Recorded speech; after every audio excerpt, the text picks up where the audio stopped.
What's your name? What's your name?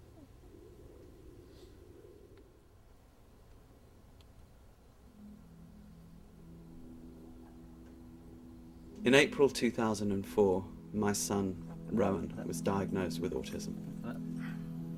The feeling was like being hit across the face with a baseball bat. That's right. Grief, fear, what is this thing? Also shame, the weird, irrational shame, like for some reason, my genetics are deficient. I can't have a normal child.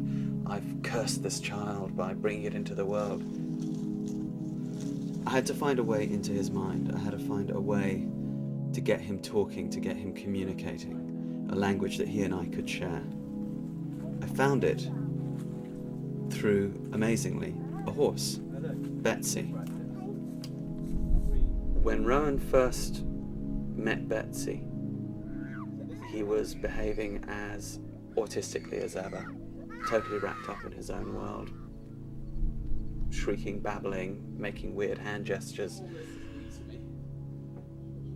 He then reached out to touch her, touching her nose, touching her face. I asked him, shall I put you up? And he said, up, which again was very unusual for him to respond like that. So I put him up on her back, and immediately he calmed down. Immediately all that frenetic movement stopped. Immediately this calm, relaxed state that I hadn't seen him in before, that I wasn't used to seeing him in. He was normally either thrashing around or unconscious. Suddenly he was in this state of deep peace and deep calm.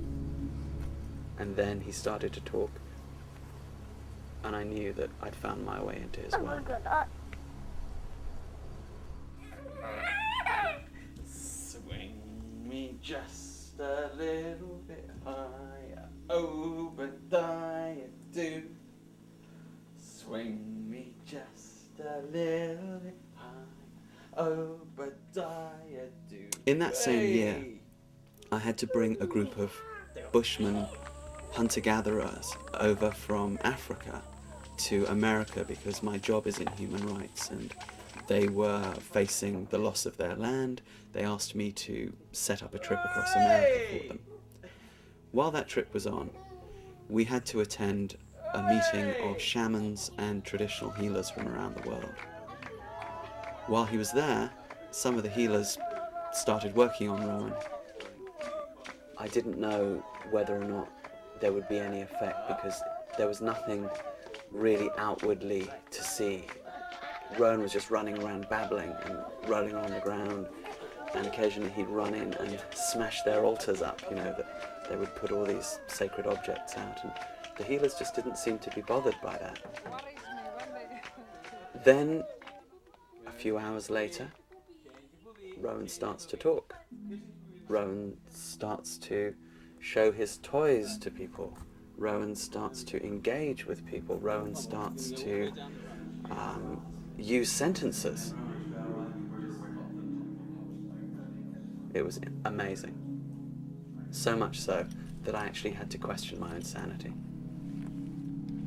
So where in the world combines shamanism and horses? What's she doing? The answer, Mongolia.